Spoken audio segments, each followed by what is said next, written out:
నిన్న 2 టేబుల్ చదివి మమ్మీ ముందర నన్ను పిచ్చిదాన్ని చేస్తావా?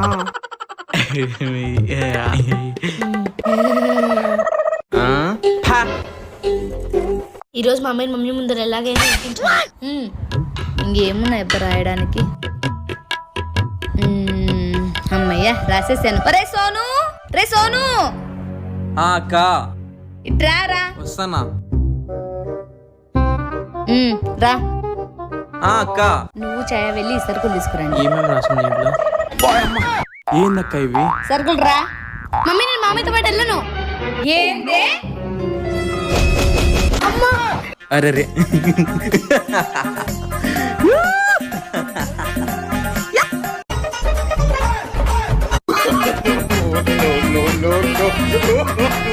నవ్వు ఎంతసేపు నవ్వుతావు? నెక్స్ట్ ఎపిసోడ్ నీకు చెప్తా.